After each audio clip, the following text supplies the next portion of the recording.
Reflecting on the past, I recall how hopeful and joyful my life once was. Sherry and I were college sweethearts, bound by shared dreams and an effortless bond.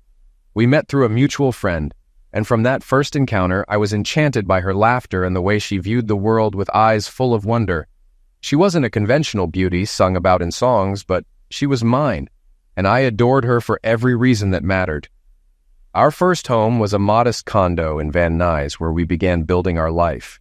Days turned into years filled with plans, late-night conversations, and mornings brightened by the laughter of our children, Shelby and Ryan.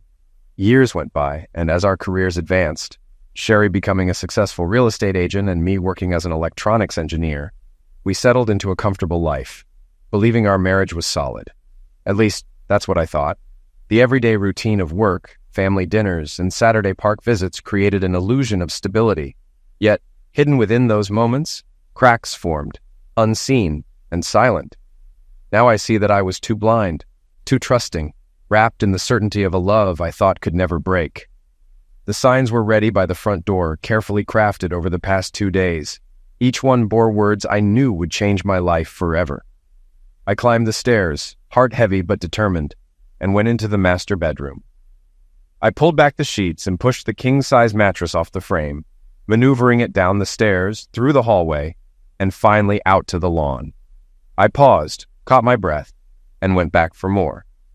I returned to the house, went upstairs, tossed the bedding down the stairs, and took it outside, placing it in a pile next to the mattress. I glanced at the clock. 4:22. I needed to hurry and finish by 5. I took apart the bed, carried it outside piece by piece, and by 4:35, the bed was reassembled on the lawn. Next was the kitchen table. Light enough to carry, I turned it sideways and walked it out the door, placing it beside the bed on the lawn. The last item was a 6x8 rug from the living room. I rolled it up and set it alongside the other items, arranged the signs, and noted with pride that it was only 4:55. Just 10 minutes left before Sherry would be home. I walked to the middle of the street and turned to admire my work. It looked striking enough to bring tears to my eyes. My wife's bed and our marital bed, the kitchen table, and the rug. 3 places where I knew, without a doubt, she and her lover had been intimate over the past 6 months. The signs were posted high, out of reach, and one by one I read them. A large sign in front of the items said, "These belongings are yours for free. They are no longer needed in this house. If you can tolerate the stench of infidelity and broken promises, take them." The sign above the bed read, "On this bed, my wife repeatedly broke her wedding vows by being with her lover twice a week for the past 6 months. Today was their last meeting." The kitchen table bore a sign stating, "My wife and her lover often spent time here, usually just hours before she served me dinner." Above the rug hung a sign. Each sign was paired with a 17x24 photograph of Sherry and her lover in action, taken on the respective pieces of furniture. The 5th sign, posted behind the table, read, "My wife's lover is her boss, Greg Allen of Mitchell, Price and Allen Realty. He is married and has 3 children. His wife doesn't know yet, but she will soon. 4:57, right on time. She would be home any minute." I glanced around and saw that a crowd of neighbors had already gathered, curious about what I was doing. A few cars had stopped and people were on their phones, either inviting friends to watch or calling the police on me for public indecency. I waved casually and stepped back inside, shutting the door. At exactly 5:05 p.m., I saw Sherry's car turn the corner and slow as she approached our house. Seeing the crowd gathered and looking at our yard, she pulled up in front of the home we had shared for 10 years and stared at the items and the signs, her eyes locking onto the large photos of her and Greg Allen. Even through the car window, the noise of the crowd and the window of my house, I heard her scream, "No! Oh God, no!" Her gaze shifted from the signs to the front window, where she saw me. We stared at each other. Her face was pale and heartbroken, tears streaming down her cheeks as if asking, "Why?" I had the same question for her. After a moment, I turned away and drew the curtains. My name is Jack Meyer, and I should explain how Sherry and I ended up in this tragic situation. We met in college during my freshman year, introduced by a mutual friend. From the first meeting, I was captivated. Sherry wasn't classically beautiful, but she was charming and hot. 5 feet 2 inches tall, with striking blue eyes and shoulder-length blonde hair. Her petite frame was perfectly proportioned, with ample curves and a slim waist that drew me in. She didn't know it then, but I had already decided I couldn't imagine not being with her. Sherry and I began dating, and within weeks, we became a couple. A month after we met, we made love for the first time, and it was unlike anything I had ever experienced. I was infatuated with Sherry and couldn't get enough of her. Neither of us were maids, but our experiences were limited, and we delighted in exploring each other. I can confidently say we were as in love as two people could be. We married right after high school and moved into our first home, a condo in Van Nuys. Sherry earned her real estate license and started working at one of the top agencies in the area. I used my engineering degree to secure a good job at an electronics company, and we settled into what I thought was an ideal life. For the next 13 years, we lived a wonderful life together. We first lived in our apartment, and as our income grew, we bought our dream house and expanded our family. Our daughter Shelby came first, now 8 years old. 2 years later, our son Ryan was born, now 6 years old. Sherry and I adored them both. We lived for each other and our family. So what went wrong? Sadly, I can't say. I wish I could claim I noticed subtle signs that hinted at trouble, but I didn't. I was completely blind and content, living in a world of unwavering love and trust in my wife. It took a fortunate accident to bring me back to reality, an accident involving our daughter Shelby getting sick at school. It was Thursday, just before noon, when the school nurse called to inform me that Shelby had come down with flu-like symptoms. I was in the middle of a staff meeting and asked the nurse to call my wife. The nurse told me she had tried calling Sherry at her office, but was informed that Sherry would be out for most of the day. She called our house, but there was no answer, so she left a message on Sherry's cell phone, only for it to go to voicemail. The nurse reached out to me because Shelby needed to be picked up as soon as possible. I apologized to my colleagues and rushed to Shelby's school to pick her up and take her home. When we arrived and I opened the garage door, I was startled to see an unfamiliar car parked in my spot next to Sherry's car. A lump formed in my throat and my stomach twisted. No, this can't be happening, I thought. The idea of my wife, the woman I cherished more than anything, having an affair seemed impossible. Yet the strange car in the garage suggested otherwise. Something was terribly wrong, and I needed answers. I couldn't let Shelby see any of this. "Stay in the car for a moment, Shelby." "Why? I want to sleep," she complained. "I know, sweetie, but I think there's an exterminator inside spraying for bugs. The spray could make you feel worse," I lied. My first lie to her. "Let me check, and I'll come get you." Shelby whined a bit more, but lay back in the back seat to wait. I opened the door to the kitchen as quietly as possible, hoping to find Sherry and a friend enjoying coffee and conversation. But when I turned the corner, the kitchen was empty. I walked through the kitchen to the living room, hoping she was on the couch chatting. But no one was there either. Then I heard her laugh, a light, familiar laugh I knew well. It came from upstairs, and my heart dropped. The only rooms up there were the bedrooms. My legs felt weak, but I forced myself to move forward. I needed to know, no matter how bad it was. I crept up the stairs, the carpet muffling my footsteps. The first room I passed was Shelby's, its door open and bed made. The next was Ryan's room, with the door closed. I moved past it when I heard Sherry's laugh again, coming from the master bedroom at the end of the hall. With my heart pounding, I stopped at the doorway and listened. At first, there was only silence. Then I heard the rhythmic sound of the bed softly hitting the wall, followed by Sherry's voice. "Oh God, Greg, so good. Yes, baby. Be my man." Greg's voice came next, low and breathless. "It's nice, isn't it, Sherry?" "Yes, Greg, you know it is. The best ever," she replied. "I've told you that countless times. Even my pathetic husband, Jack." Greg let out a rough laugh. "Even him?" Sherry's tone shifted, a hint of defensiveness creeping in. "Don't call Jack weak, Greg. He isn't. He just can't make me feel the way you do. He loves me and tries so hard, but every time he touches me, I think of you, filling me, completing me like no one else." My body went cold.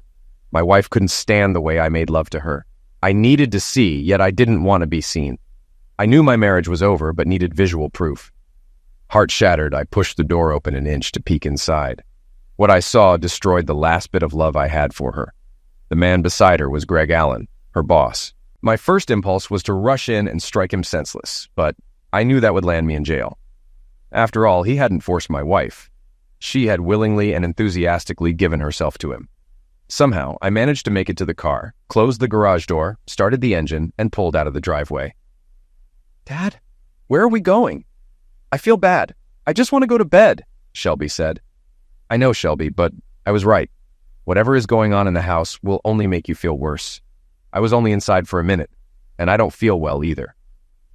Not wanting to tell her the truth, but also not wanting to lie, I added, I'll take you to Grandma's for a while, until things settle down.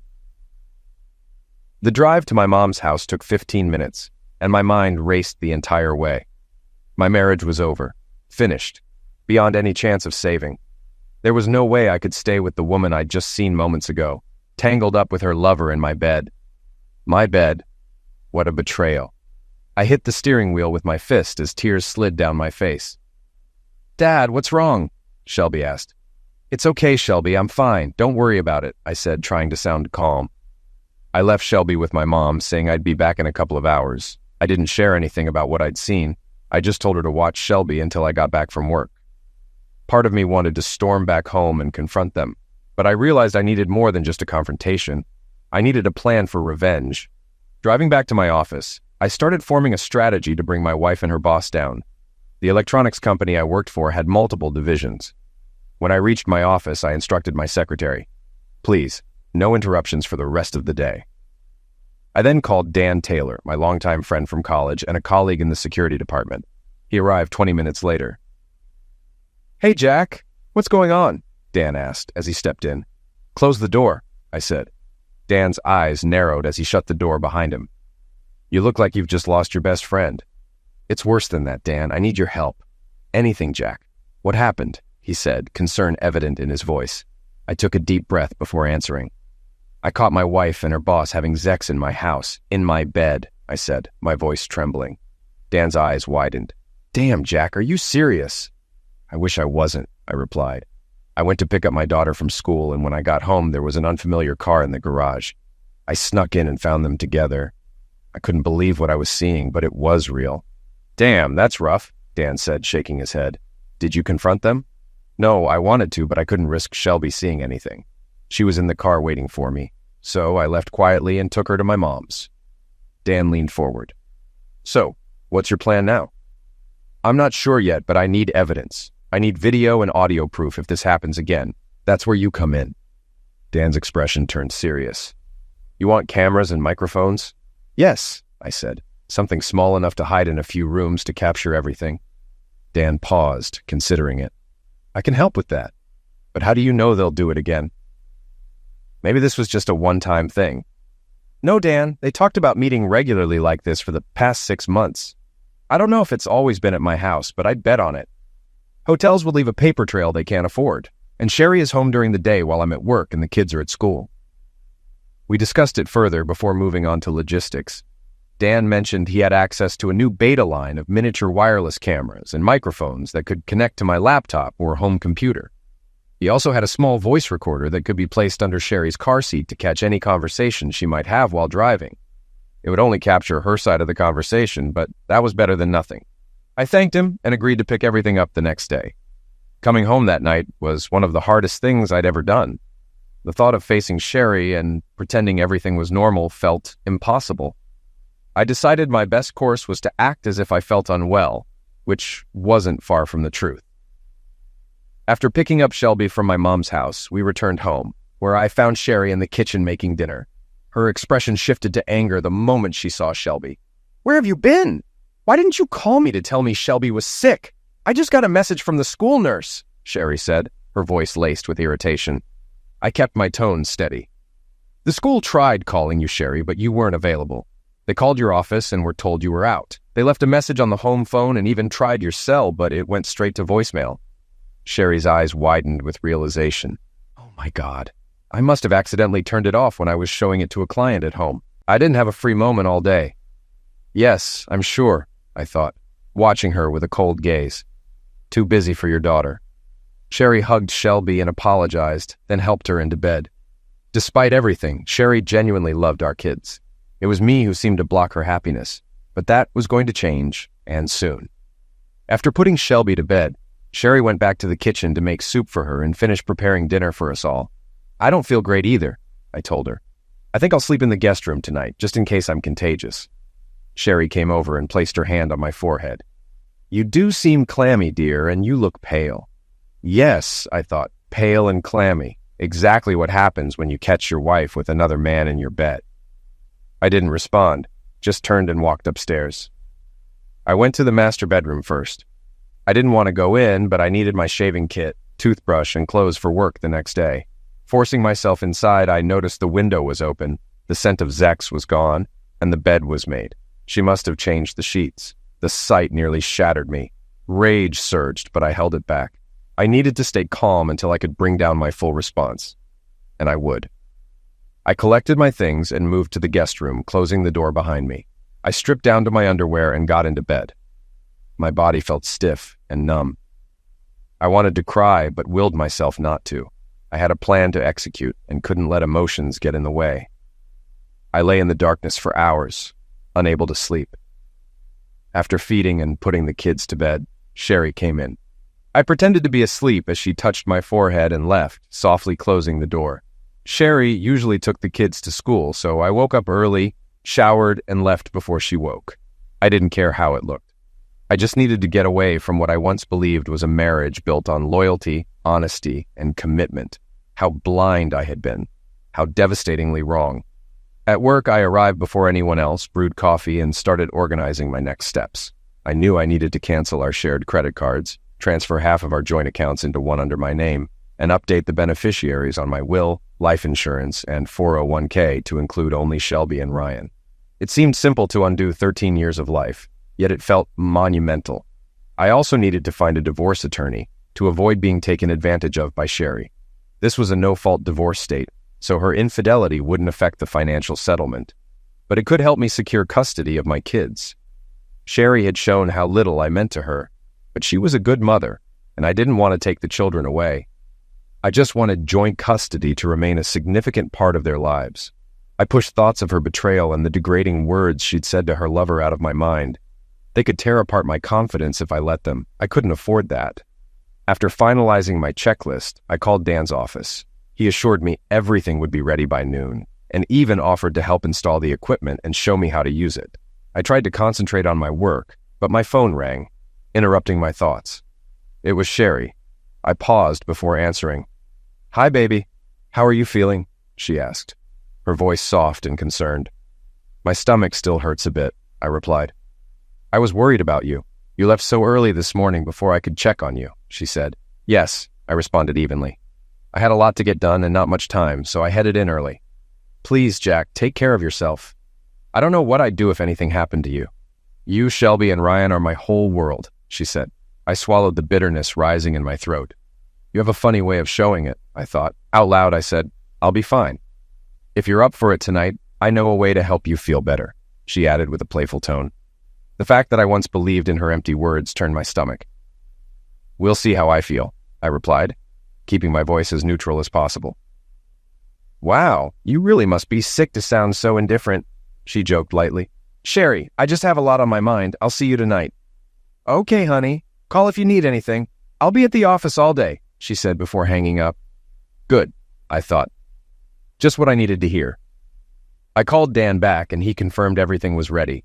By 3:30, we had installed and tested the cameras and microphones in the living room, kitchen, guest room, and the master bedroom, ensuring they captured clear audio and video. That night was one of the hardest of my life. I knew I couldn't fake being sick again.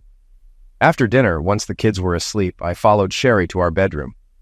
What happened next was far from love. It felt mechanical. Halfway through, Sherry whispered, "God, Jack, you make me feel so good. No one will ever love me the way you do." The bitter irony of her words almost made me choke.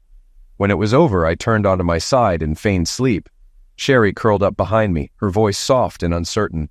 "Jack, I'm sorry if I didn't please you," she said. I responded flatly, "No, Sherry, you always do. Sometimes I just wonder if I'm enough for you." She sounded surprised. "Jack, why would you say that? You know you're my everything. I couldn't live without you. You've always been my true love."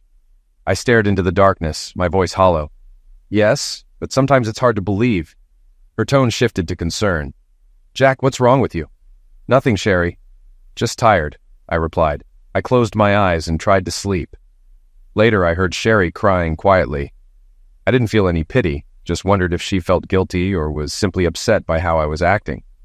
The next morning, I woke up before she did and took the chance to place the voice recorder under the seat of her car. I checked the footage from the previous night. It was clear, even in low light.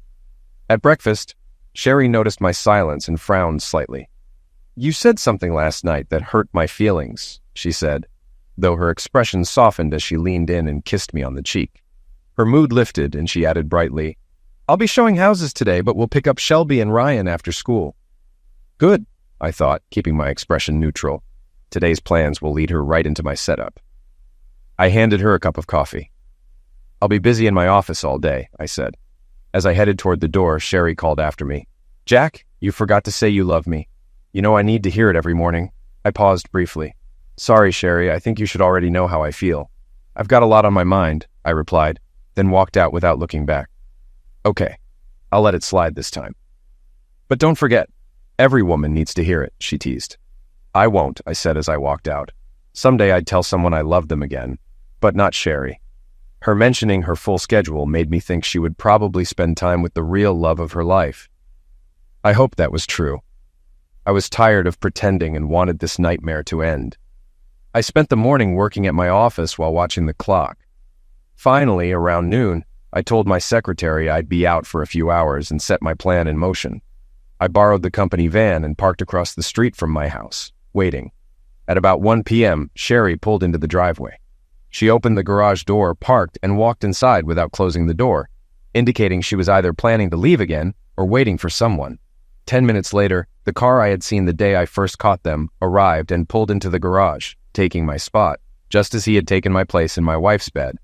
I watched as he stepped out, and the garage door closed. I had to admit they were bold. Meeting so openly in my home and in my bed, it only proved that they believed they'd never get caught, or they simply didn't care. Well, they were wrong on both counts. They were caught, and soon they'd care deeply. I would have the visual proof of their affair. For 13 years, I believed my wife would never cheat on me, just as I never would have betrayed her. Then doubt crept in. Was he really that much better? Why would she risk everything, our marriage and his, knowing I would tell his wife exactly what they were doing? I wanted so badly to storm inside and confront them. But why? I'd already caught them once without them knowing. Would confronting them make me feel better? Was it worth going to jail for attacking her lover? Neither of them was worth it. My only concern was how this would impact my kids, and his, since I planned to ruin him the way he ruined me. By 2:30, they were done. The garage door opened, and he backed out and drove away.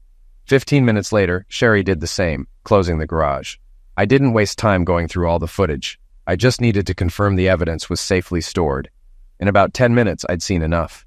It wasn't an exact repeat of what I'd seen before, but was graphic enough. They started on the kitchen table, where I usually ate. They joked about how many times they'd done this, wondering if I'd ever realize I was eating where he had slept with her repeatedly. After that, they moved to the bedroom. Before they did, he suggested, "Why don't we try your daughter's room for a change of scenery?" Sherry snapped, "No way! It's bad enough I let you do this in my husband's space, but the kids' rooms are off limits." At least she had some boundaries, though none that protected me.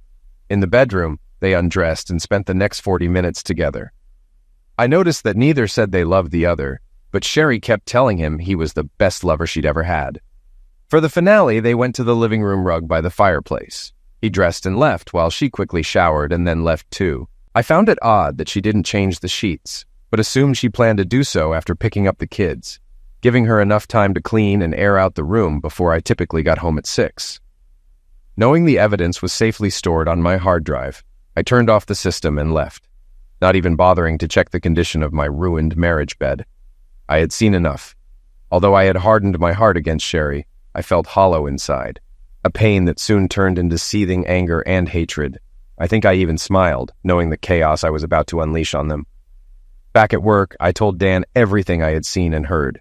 Like me, he couldn't comprehend how a supposedly loving wife like Sherry could do this.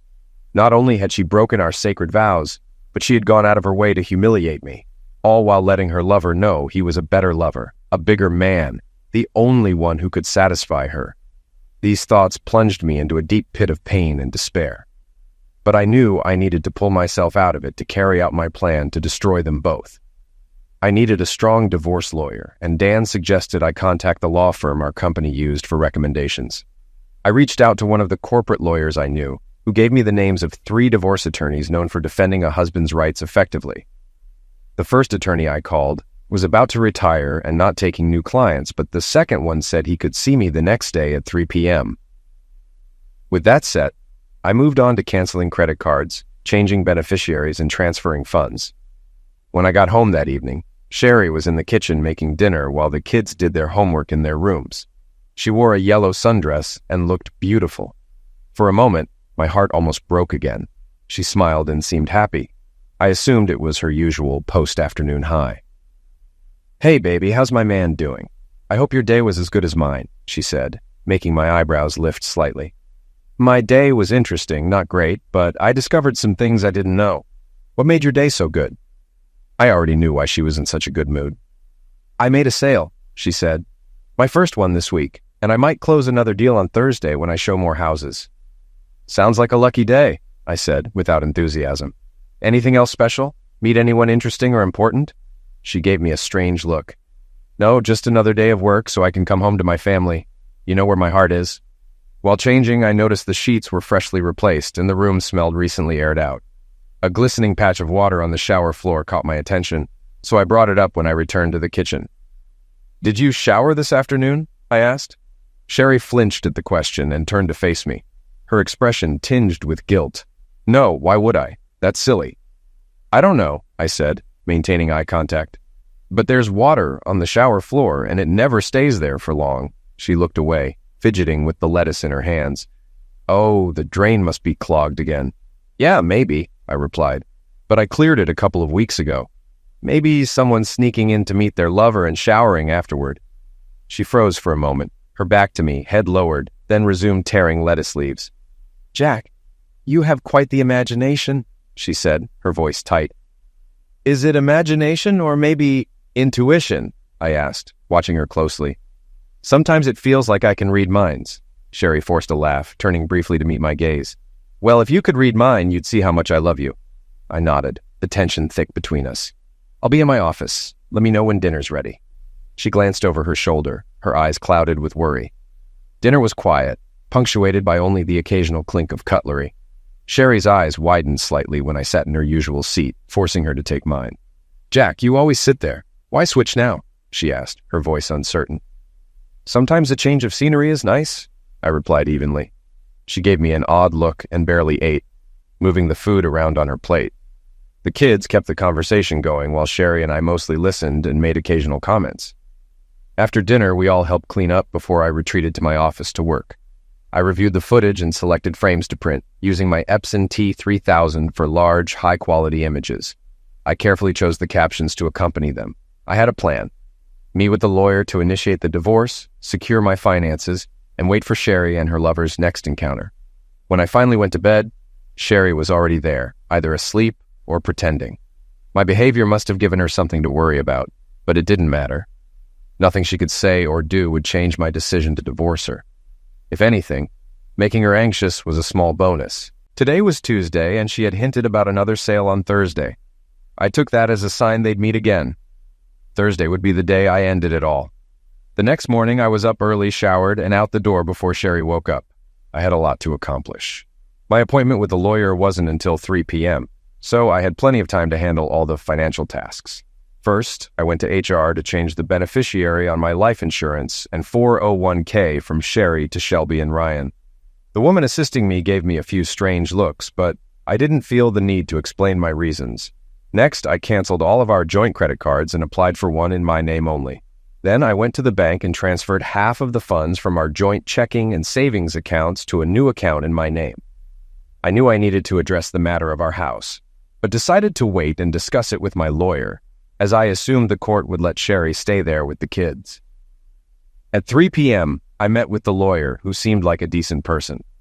He warned me, "She'll likely get custody of Shelby and Ryan, and you'll probably have to give her the house and half of your assets, even with proof of her infidelity." "Write it up anyway," I said firmly. "You won't get away with taking everything," he responded. "Don't worry, I'm confident I can make her agree to my terms," I told him. He reluctantly agreed, saying, Everything will be ready for her to be served Friday morning. I also asked him to prepare a lawsuit against her boss and his company for intentionally destroying my marriage. These papers would be ready for Friday morning as well.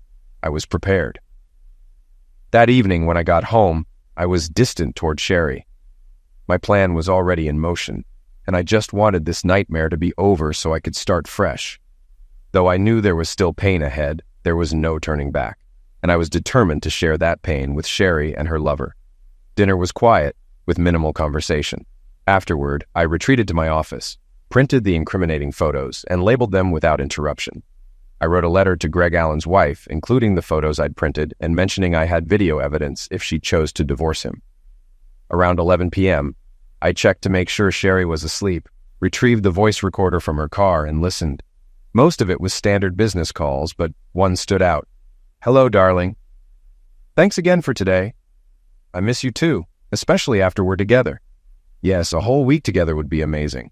Maybe we can plan that soon for a real estate convention." Laughter. "Yeah, baby, Thursday afternoon. Can't wait. Bye, baby." Surprisingly, hearing this didn't sting as much as before. She had no idea she was about to become his sole responsibility. The thought of ending their affair brought me a sense of satisfaction.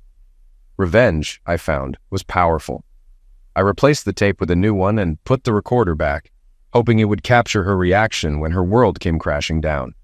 I barely slept that night, not from heartache, but from anticipation.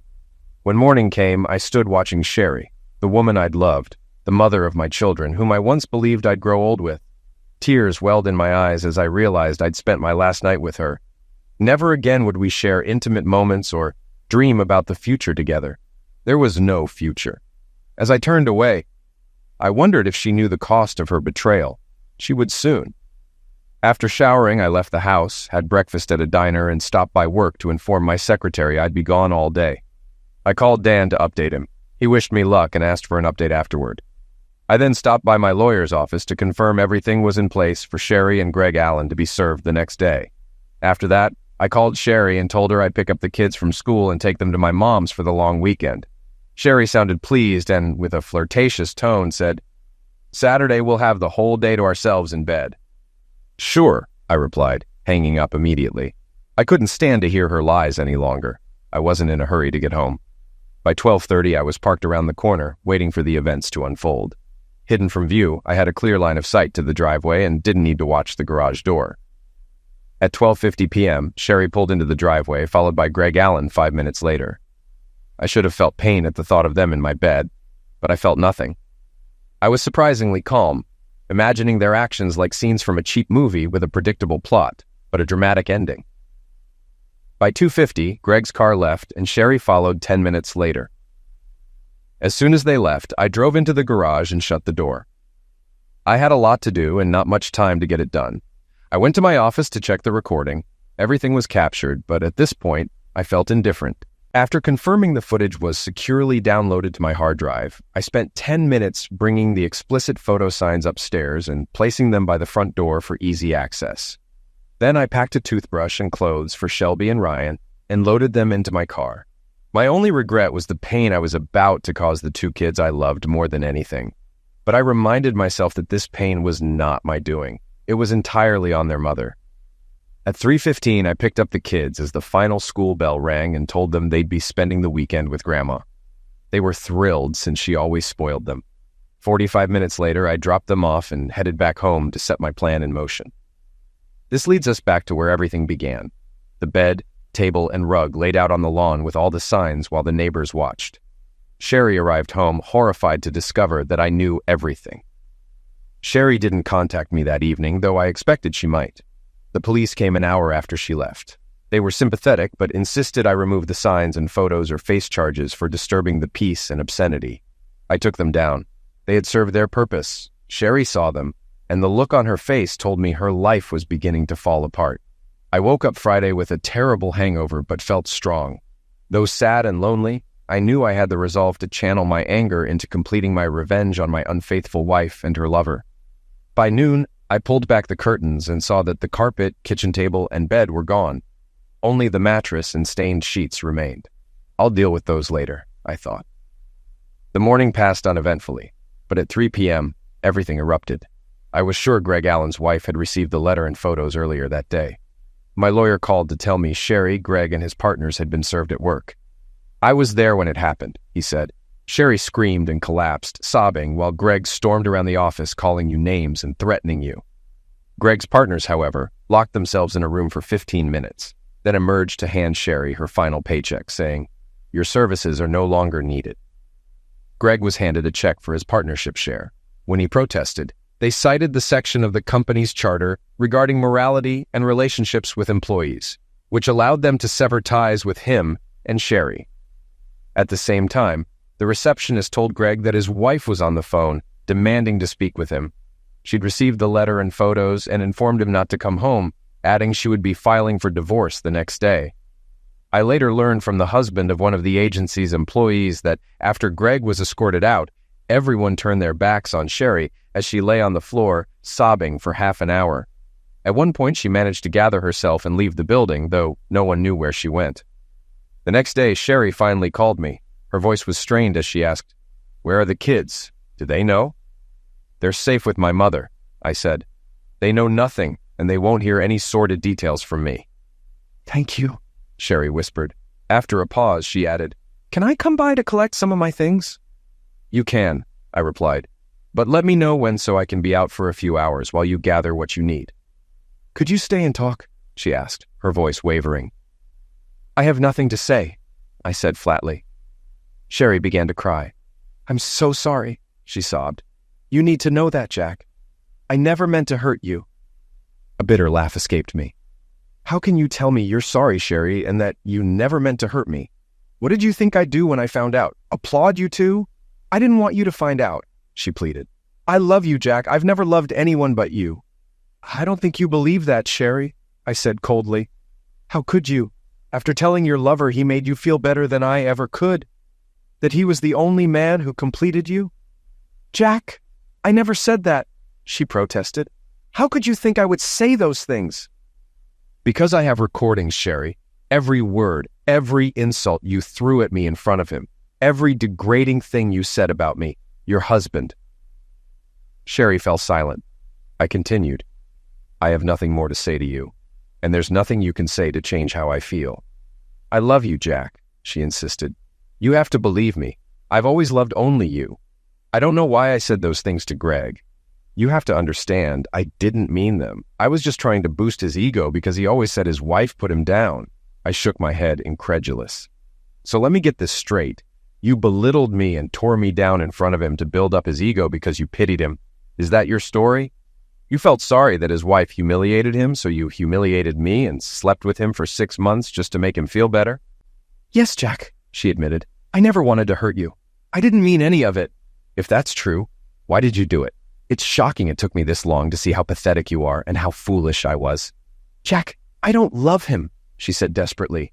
"I love you. Please give me a chance to fix this. I'll prove it to you. This doesn't have to be the end. Let me show you. Please, Jack, don't leave me."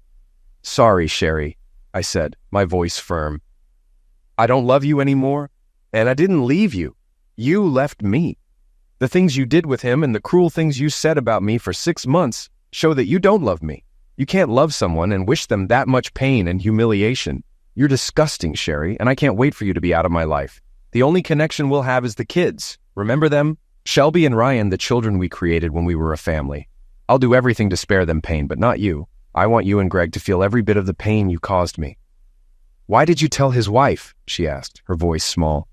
"It wasn't fair." I stared at her. "Are you serious, Sherry? What you did to me and our kids wasn't fair." "Why did I tell her?"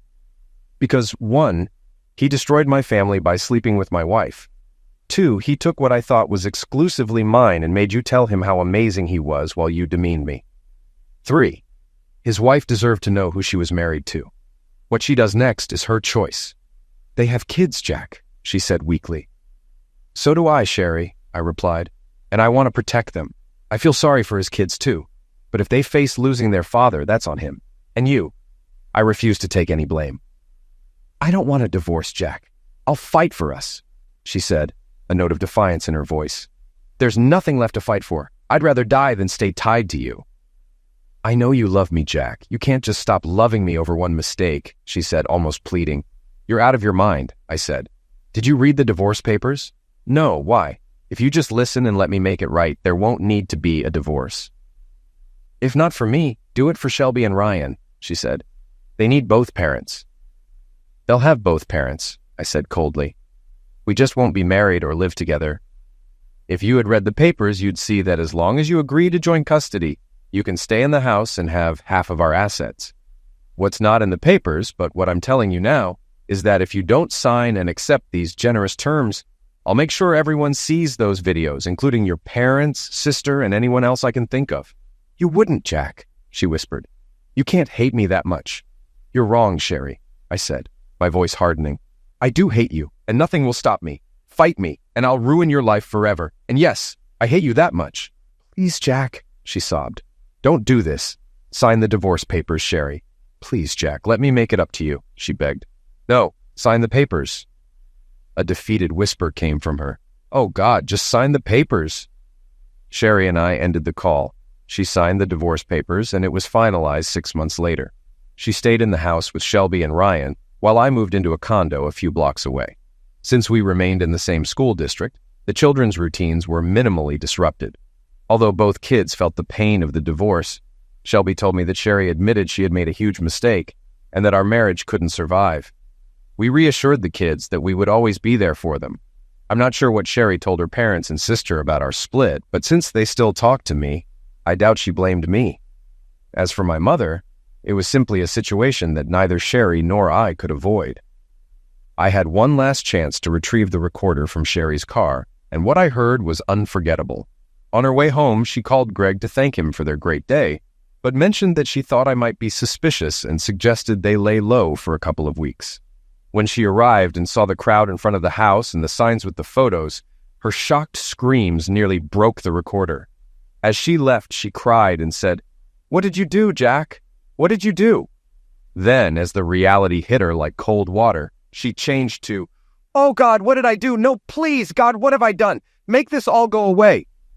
She managed to call Greg, and when he picked up, she shouted, "He knows, Greg! Jack knows everything about us!" After that, I cried for a long time. It's been over a year since everything fell apart, and I'm slowly piecing my life back together. I'm not dating and probably won't be for a while. The idea of going through something similar again makes me cautious about starting another serious relationship. Shelby told me that her mom went on one date but came home crying and, as far as she knows, hasn't dated since. Sherry now works as a secretary at a retirement village. I never found out if she kept in touch with Greg Allen, and I don't care. Greg Allen and his wife divorced, and he couldn't find a job. While I didn't send the videos to anyone, Sherry knew I didn't make it easy for Greg. Many companies are wary of hiring someone known for seducing married women and wrecking marriages. Although I blurred Sherry's face in the video, I kept the audio intact. I recently heard that Greg's ex-wife is dating a nice guy who's a police officer, and it seems serious. Good for her. As for Greg's former company, they made a generous offer to avoid any potential lawsuits. I accepted. And from what I know, that chapter is closed. Now my only focus is on my kids and their future. Maybe one day I'll care about my own future again, too. A year after the betrayal that turned my world upside down, life had found a sort of rhythm. It wasn't the life I had imagined, with mornings filled with laughter over breakfast, Shelby running around the house, and Ryan's giggles echoing up the stairs as Sherry joined me with a smile. Those moments were gone, distant memories held in my mind like relics from another time. Still, life moved on, even if it wasn't the version I once treasured. The first few months post-divorce were the toughest. The house felt suffocatingly quiet. Every room stood as a stark reminder of what had been lost. The bedroom I once shared with Sherry was stripped of anything personal. The photos, bedding, even the little trinkets she placed on the nightstand were all gone. I thought about redecorating to make the space my own, but the idea felt empty. Instead, I threw myself into work and spent as much time with Shelby and Ryan as possible, pouring myself into them to fill the void in my heart. Shelby had an unyielding inner light. At 9, she was perceptive beyond her years. Her questions often struck deep, making me confront emotions I wasn't ready for. One evening, as we sat on the back porch watching the sunset, she looked at me with those wide, searching eyes. "Dad, do you think people who hurt each other can ever be happy again?" The question made my chest tighten. I wanted to reassure her that everything would be okay, that time healed all, but I wasn't sure it was true. I think people can try, Shelby. And sometimes trying is all we have, I finally said. She nodded as if she understood, though I wasn't sure I did. Ryan approached life differently. At 6, he was a whirlwind of energy, always searching for the next thing to capture his attention. But there were moments when his bravado cracked, and I'd catch him looking at old photos or sitting quietly by the window, deep in thought. When I found him like that, I'd sit with him, saying nothing, just being there. Eventually, he'd look up and give me a small smile, and I'd know that in our silent way we were holding each other up. Sherry and I reached a kind of truce, an uneasy balance where communication was brief and practical, focused solely on the kids. There were no arguments, no accusations, just an unspoken agreement to keep our emotions buried, at least outwardly. The first time I saw her after the fallout with Greg, her eyes were swollen, and she avoided my gaze. She was a different version of the woman I had once loved, moving carefully, as if one wrong move would shatter everything again. Through it all, Sherry's love for Shelby and Ryan remained steadfast. She was present at every school event, every parent-teacher meeting, clearly trying to make up for her mistakes in the only way she knew how. One day, after a school play, she came up to me as the kids ran to join their friends. "Jack, thank you for still letting me be part of this." Her voice was barely a whisper, and her hands trembled. "It's for them," I replied, keeping my tone neutral. The pain in her eyes was obvious, but I didn't feel triumph, just emptiness. Work became my refuge. Projects that once seemed routine took on new meaning. I buried myself in them, spending late nights at the office, not because I needed to, but because I had to. Dan, a friend and colleague, became my sounding board. He never pushed for details unless I shared them. Sometimes he'd come by with a beer, and we'd sit in silence, the understanding between us stronger than any words. Things changed when Ryan's soccer team needed a coach. The old me would have said no, citing work or exhaustion. But when Ryan asked, eyes bright with excitement, I couldn't refuse. The practices were chaotic at first, full of shouted directions and stray kicks, but soon they became the best part of my week. Shelby would join us on the sidelines, her voice rising above the noise as she cheered for her brother, a reminder that joy still existed, however brief. One evening after practice, Shelby came up to me with a thoughtful expression. "You're happier now, Dad," she said, more a statement than a question. I nodded, feeling a tightness in my throat. "I think I am," I said, surprised by the realization. She smiled and took my hand, and in that moment, I knew we would be okay. Maybe not today or tomorrow, but eventually. Sherry moved out in the fall, finding an apartment nearby so Shelby and Ryan could easily go between our homes. The first time I dropped them off, the goodbye was quick. I watched as they ran to her, their laughter echoing in the hallway. Sherry stood at the doorway, her eyes meeting mine for just a moment. "Thank you, Jack," she said, and for the first time in a while, her voice sounded genuine. I nodded and turned away before the old wounds could resurface. The emptiness in the house was both a relief and a reminder. Nights were the hardest, with the silence pressing down on me. On those nights, I'd go through old family albums, letting the memories wash over me, not in grief, but as a way to honor what once was. It hurt, yes, but it was also healing. I learned to find peace not in forgetting, but in accepting. Sherry's life changed too. From what I gathered, she had taken a job as a secretary at a local retirement home. It was a big change from her previous life, but it seemed to suit her. Shelby once mentioned that her mom had gone on a date but came home in tears. I didn't feel satisfaction, just a hint of sympathy, a reminder that life was complicated, and even those who hurt us could feel pain and regret. Greg Allen, the man who disrupted my marriage, was a different story. Word got around that he struggled to find work, his reputation trailing him like a dark shadow. The letter and photos I had sent to his wife did their job, unraveling his carefully built life. His divorce was swift and public, and he soon faded into obscurity. It wasn't revenge that brought me satisfaction, but a sense of justice, the realization that actions have consequences. There were small wins in this new chapter.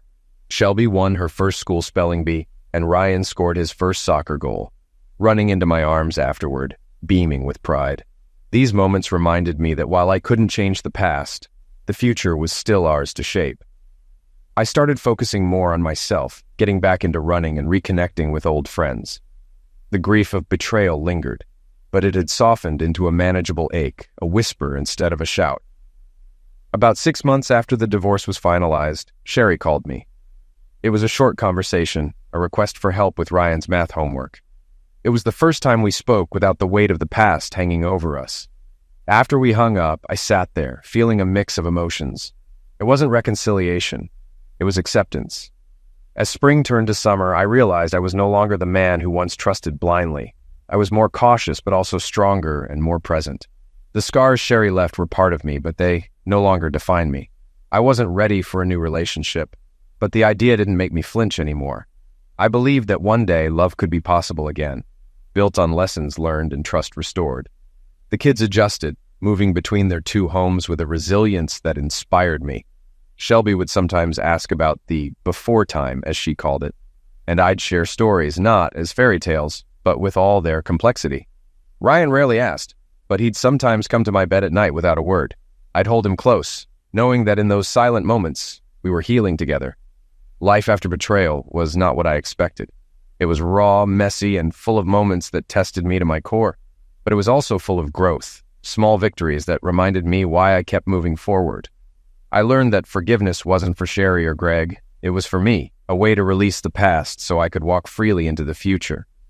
Today, as I watch Shelby practice her dance routine and Ryan play soccer with his friends, I know that this is what truly matters. The past is always there, a quiet witness to where I've been, but it's not where I live. I live here, in the laughter of my children, in the warmth of a sunny afternoon, in the steady, unbroken rhythm of my own heart, and maybe, just maybe, that's enough.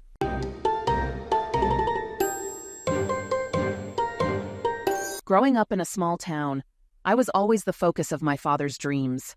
He often told me I was destined for more, that the world was mine if I just reached out for it. I believed him completely and built my life around that promise. Back then, Ralph Jenkins was the boy who shared those dreams and followed me with unwavering loyalty.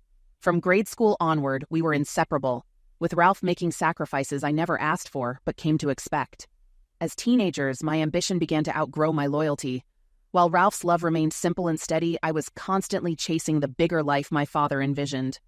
The world beyond our small town called to me. I pushed Ralph to keep up, and he tried. He even joined the football team to prove he was worthy. But as I grew older, so did my hunger for more, a life full of sophistication and success beyond what a small-town carpenter could offer. Eventually, I came to a realization. Men were often the source of my problems. Sitting at a bus stop, surrounded by the lingering scent left by the homeless, I reflect on my past, recognizing my mistakes as if staring into a mirror. Life is far from what I had imagined. It's become a mess that forced me to rethink everything. Yet being young, I still have time to change. My biggest mistake was expecting men to do what benefited me. None of them ever did. And I realized my definition of right was always self-serving. I also erred in thinking other women would stick to my unspoken rules. The other woman in my story stepped in before I was ready to let go. Now, I'm on an uncomfortable bus ride back to my parents' house, trying to piece together my life in the town I once couldn't wait to leave. I know the gossip will start as soon as I arrive. This return isn't what I envisioned, but not everything is my fault. Circumstances played a role. People have expectations, and when they're unmet, my decisions reflect that. Since I was little, I heard the same words from men. "Katie, you're so beautiful. I'd do anything for you." Katie, that's me. I stand out in a world full of pears. Being an apple means my chest is bigger than my hips. Look around and you'll see there are many pears, but not enough apples. My long, straight blonde hair and blue eyes didn't hurt either. My dad always said I was destined for great things. Back then, there was only Ralph Jenkins, the cutest boy in town. I latched onto him in first grade and never let go. He wasn't as driven as me, but he always stepped up. In high school, when I became a cheerleader, I made him join the football team. He didn't enjoy it, but I motivated him by saying I'd be waiting by the goal, and whoever stopped him could ask me out. That spurred him on because Ralph didn't like to share. By senior year, he set school records for touchdowns. He could have gotten a football scholarship, but that wasn't part of my plan. After graduation, we married and moved to California. Ralph was a skilled carpenter, picking up enough part-time work to help put me through college. I earned an associate's degree in business and started working at a bank, where I noticed that some employees spent more on lunch in a week than we paid for rent. They wore expensive clothes and drove luxury cars, not pickup trucks. It was the life I wanted. I worked on changing my image and shedding my southern accent. I asked Ralph to drop me off and pick me up a block from the bank so no one would see me in his old truck. Ralph was a good guy, and I loved him in my way, but I didn't want anyone to see me in that truck. One bank employee took an interest in me and helped me fit into the life I desired. In return, I helped him with a personal issue that wasn't a big deal to me. I barely felt anything when we were together, so I didn't see it as cheating, but I knew Ralph wouldn't feel the same. I made sure he never found out. This bank employee introduced me to the right people, eventually leading me to Smith Benson. Now that was class. A man with 2 last names. Even his first name sounded like a surname. I liked Smith right away. He was an account manager at an entertainment firm that worked with stars and athletes. I didn't care who they represented as long as it wasn't in farming. Smith's silver BMW was the nicest car I had ever seen. He hired me as his assistant so I didn't have to stay at my bank teller job. From the start, I knew Smith was interested in me, and it didn't take long for him to prove it. Despite his wealth and influence, I realized I had power over him. For the first few weeks, I kept things professional but knew waiting too long could cost me my chance. I expected something in return. Smith took me to trendy lunch spots, did my hair, and even bought me clothes. I told Raph that Smith just wanted me to fit in at work. Raph, jealous, threatened to confront Smith if he touched me. I think he followed us a few times, so I had to be careful. He still hated the thought of me being with someone else. One day, a French artist and client of Smith's came to town for a month to work on her pieces. I saw an opportunity. "Where will Amanda stay when she gets here?" I asked Smith. "In a rented studio apartment," he replied. "Any carpentry needed?" I said. "Some. Why? If my husband does the work, we'll know where he is, so we can meet without him catching us," I said. Smith called Raph, set up a meeting, and gave him the job details. They shook hands, and Raph left. Then Smith told me I owed him for hiring Raph. I knew what he wanted, and everything had to be precise. Smith booked a motel far from Raph's work, but Raph happened to drive by since it was near the only Burger Queen in town. He saw Smith's BMW and waited outside. Smith and I thought we'd gotten away, but Raph had already seen us. Smith was pleased. I was disappointed, but also relieved. By then, I had already cheated on Raph twice with other men who never realized they didn't fulfill me. Sex with Smith was as dull as with Mr. Jones from the bank, but at least I could have both. I can't believe I saw Katie leaving the motel with her shady boss. She's probably moved on, mingling with city people and feeling too sophisticated for a country guy like me. If that's what she wants, so be it. I won't stand in her way. I called a friend who advised speaking to a lawyer about divorce. It would be costly, so I'd need to keep working. It reminded me of the old Dukes of Hazzard joke. Divorces are expensive because they're worth it. The lawyer suggested hiring a private investigator to gather evidence. He said that since we had no kids and both had jobs, proving infidelity would mean no alimony. That became my goal, to be free of her. Though I still loved Katie, I couldn't understand why she did this. Deep down, I knew why. Since first grade, we'd both been devoted to her, doing whatever she wanted. Now, she wanted someone else. I drove to the apartment I was working on, hoping for a microwave for my Burger Queen meal. The job was straightforward, but time-consuming. Setting up easels and stands in various rooms and the backyard for the resident artist. I also checked for needed repairs, fixing what I could and noting bigger issues for Smith. The front door squeaked and stuck when I opened it, so I added $50 for WD-40 to the bill. In the kitchen, I found a nice microwave. As my burgers heated, I thought about Katie again. Staying married to her felt impossible. No matter what, I couldn't speak badly of her. I wasn't ready for this. I thought I heard a noise on the back stairs, but it might have been my imagination. I finished eating, measured the rooms, and planned the layout. After cleaning up, I headed home. Katie was there, wearing a silky nightset. I remembered when she looked just as good in one of my old shirts. But now she was too refined for that. She walked over as I pretended to put my tool belt away, reaching to hug me. "Ralph, have you eaten yet?" she asked. I wondered why she was asking. She didn't cook, and I didn't smell any food. If I was hungry, she probably wouldn't offer anything. "Yeah," I said. "I had burgers." I hoped she'd remember I only ate burgers from Burger Queen right next to the motel where she'd been earlier. "Okay then," she said. "Maybe we can spend some time together." Two things stood out immediately. Her fake city accent was gone, replaced by her old way of speaking, and she smelled freshly showered, likely to hide any trace of her encounter with Smith. Was she covering up, or did she want to convince me nothing happened? I may not be as polished as she and Smith, but I'm not naive. I could have gone to college. I had the grades and scholarships, even better than Katie's. But when we moved here, I worked so she could focus on her studies. She leaned on the bedroom doorframe, waiting. I should have followed her, but I stayed at the kitchen table, spreading out my notes. "Honey, I need to double-check my measurements for this job," I said. If I make a mistake, it'll reflect badly on you with your boss. We wouldn't want that, right? I'll come by soon, I added. She frowned, but walked to the bedroom. She wasn't used to not getting her way, but soon she'd have the freedom she wanted because I'd be gone. It hurt, but I knew it was the right call. My dad always said that the hardest decision is usually the right one. I couldn't believe Ralph was making me wait for intimacy. He should have come to me as soon as he walked in. When he first saw me, it felt like he was saying goodbye. He wasn't himself. And now he was making me wait. Smith, or any other man, would have been eager. But Ralph made me wait. I lay on the bed, hoping he'd notice my new sky blue set that highlighted my eyes and barely contained me, ready to be undone with a pull. The matching underwear were flattering, and Smith had once praised them. It was over in about 10 minutes. I thought he was just pausing, but he was done and drifting to sleep. He even asked if I wanted more, and when I sarcastically replied, "Oh yeah, I can hardly wait," he didn't catch on. I wanted Ralph to come back to me. I drifted off, imagining it, and when I woke up at 3 a.m., he was beside me, but he wasn't holding me like he usually did. Even after arguments, we always slept close. This time, he was turned away on the other side of the bed. I tried to get his attention, and when he stirred, he asked, "What do you want?" "Nothing, Ralph. Just go back to sleep," I said, frustrated. I thought I saw a small smile before he turned away. It should have been a clue that something was wrong, but I missed it. The next morning, Ralph was already gone when I woke up. He didn't kiss me goodbye or say anything, which was strange. He always said he'd want to say I love you one last time if anything happened to us. Ralph was straightforward, not someone I expected to have a hidden plan. He'd never turned me down before. Maybe he was just tired, but why sleep so far from me? I still needed Ralph, and in my way, I loved him more than anyone. But Smith was my path to the life I wanted, and Ralph would never know. I left the house as early as I could.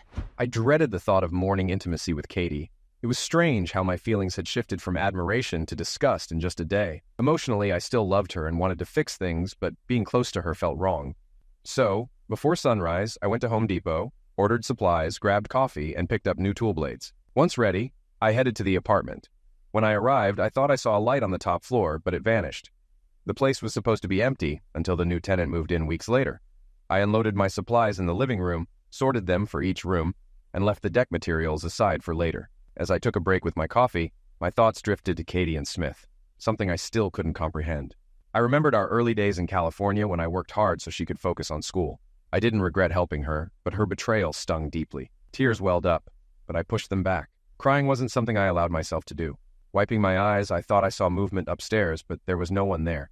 I grabbed my tool belt from the truck, feeling slightly better. My phone vibrated. It was Katie calling. I didn't pick up. I needed to prepare for life without her.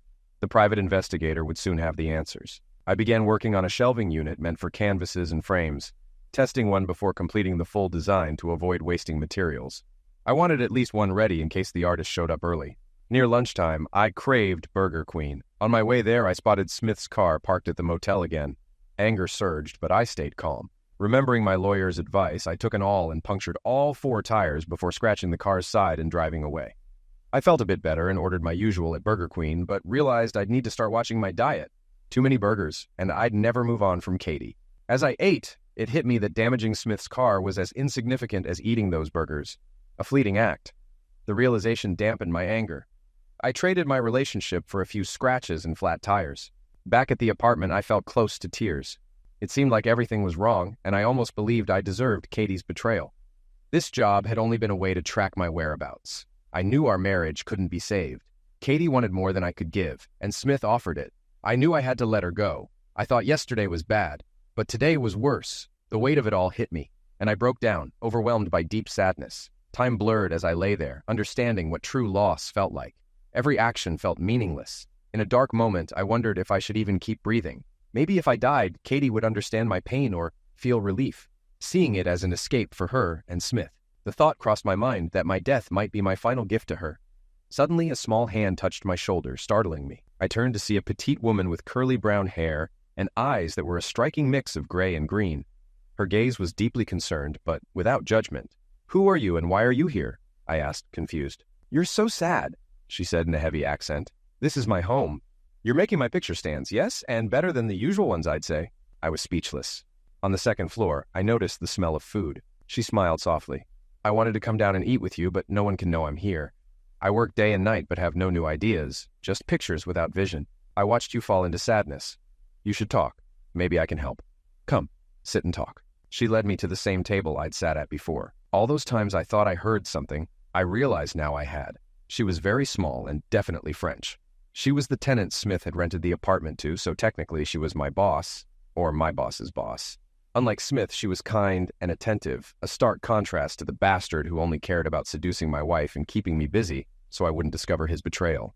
She opened a package, her face lighting up. "Oh, great," she said. "You got enough for two." She set the table, ran upstairs, and came back with a bottle of wine. Suddenly, it felt like a luxurious dinner, not fast food. I wouldn't have been surprised if she had brought out candles and hired a violinist. "Amanda Anderson," she introduced herself, her accent growing on me. "It doesn't sound very French," I said. "And you?" She smiled. "Ralph Jenkins," I replied, shaking her tiny hand. We sat down and ate my Burger Queen burgers, talking for the next hour. We discussed her paintings, how she liked my shelving system for displaying and working on her pieces. She asked me to keep her early arrival a secret since she wasn't due for another month. I promised I wouldn't tell anyone. As the evening went on, it was clear we were getting along. We both had our own sadnesses, unspoken for now. I realized her sadness was connected to her art. I didn't know much about painting, but I was sure she was talented. I couldn't tell a good painting from a bad one, but I could tell she had something. By the time I checked my phone, I realized I had to leave. I didn't know how the time had passed so quickly, but I felt better than I had in days. Amanda wasn't Katie, but she was beautiful and didn't think I was worthless. Maybe there was life after Katie. When I got home, I expected Ralph to be there. I had showered at the motel, but I couldn't shake the thought, why would I choose Smith, an older man, over Ralph, my strong, capable husband? Part of it was Smith's dominance. With Ralph, I had control, getting him to do anything by withholding affection. With Smith, it was always on his terms. Now that he had what he wanted, I was just the office mistress. An afterthought. Lately, I missed Ralph. I couldn't wait for him to come home so I could forget about Smith. When Ralph didn't answer my call, I decided to cook, something I never did. I found marinated steaks and microwaved vegetables, even following a cooking show's tips for inspiration. Proud of my effort, I flushed from the heat as I prepared everything. Ralph came home an hour later, half smiling and limping. His expression seemed off. I'd known him forever, and there was always love in his eyes. But now I saw only sadness. "Ralph, are you hungry?" "I made dinner," I said, trying to stay cheerful. "Smells good," he said. "I fell down the stairs and hurt my back. The ER gave me pain meds and I'm exhausted. I'm going to sleep," he said, heading to the bedroom. I turned off the oven and left the food on the counter, thinking we'd get to it later. We'd faced worse, and I assumed he'd want me once the pain eased. I crawled into bed, hoping for closeness, but he was turned away. When I touched him, he groaned in pain. "Ralph, what's wrong?" I asked. "Any movement hurts," he replied. "Why are you lying like that?" I asked. "I'm elevating my legs for blood flow," he said. "Do you want me on top?" I offered. "I'm too tired," he yawned.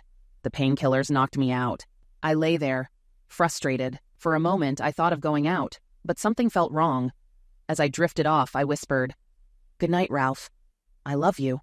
For the first time, he didn't respond right away. When he finally mumbled, it sounded like, "Tell it to Smith." My mind raced. Two thoughts came to me. Either Ralph was jealous and avoiding me, or he knew. I couldn't sleep. When I tried to get close, he pulled away. When I woke up later, Ralph was gone. It was too early for work, so I found him on the couch. I went back to bed, setting my alarm for 6 a.m., but by then, he'd already left. He was avoiding me, and I didn't like it. At work, I brought Smith his morning coffee. He was absorbed in the financial pages, oblivious to my unease. I realized how selfish he was, always putting himself first. Had I been like that with Ralph? It hit me how much Ralph loved me to put up with everything. "Do we need to talk?" Smith finally said. "I think Ralph knows about us," I blurted. "Good," Smith said. "This will speed things up." "Speed what up?" I asked, confused. "Your divorce. You can be with me now. We both love the finer things, and you've outgrown the village carpenter. He can't offer what I can," Smith said confidently. I nodded, pretending to agree, but his words echoed in my mind. It would have pleased my father, and until yesterday, it would have pleased me too. My father always saw Ralph as beneath me, but Ralph always showed me love, sacrificing for me. Smith kept me around out of convenience. Ralph's world was me, and mine had been him. Smith's world was himself. Ralph always made me feel loved, putting my happiness first. Until recently, our intimacy was perfect. Smith, on the other hand, never fulfilled me and never called me beautiful. This morning, all he said was that we belonged together, as if it were a business arrangement. I got out of my truck with 2 bags and walked to the dark apartment door. After fumbling with the bags and keys, I turned on the light and set everything on the table.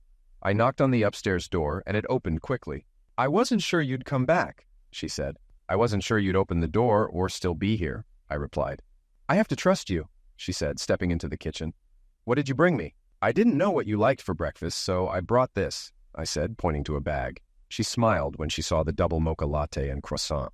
She glanced at my McClowney breakfast with a mix of curiosity and amusement, but smiled when she caught the smell of my strong black coffee. The McClowney meal was a classic: synthetic egg, bacon, cheese, and sausage on an English muffin, a symbol of indulgence. It reminded me why America struggles with weight compared to healthier options like Burger Queen. She shook her head at the sandwich and started setting the table, moving quickly around the kitchen.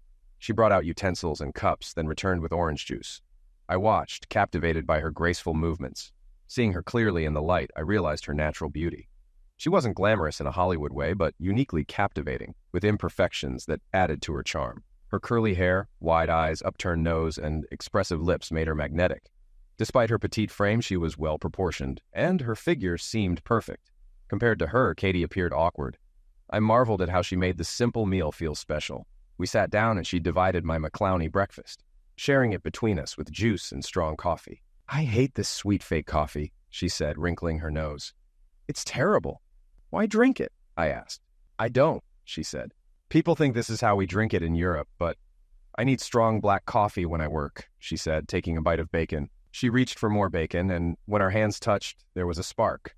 She smiled and took it anyway. "We're sharing," she said playfully. "Why share my bacon?" I teased. "Because, Ralph Jenkins, I already finished mine," she replied with a grin. Hearing my full name from her felt different, something Katie never made me feel. The thought of Katie dimmed my mood, and Amanda noticed. "What are you doing while I work today, Ralph Jenkins?" she asked. "I'll set up a frame on the porch so you can work without interruptions," I said. "Why not finish the shelving in the main room? We can talk while we work," she suggested. "Sounds good," I agreed, surprised. I always thought artists would be aloof like Smith, but Amanda was down to earth, making it hard to picture her as a famous artist. I grabbed my tools and started on the shelving. Amanda was already painting, blending precise and wild strokes on her canvas.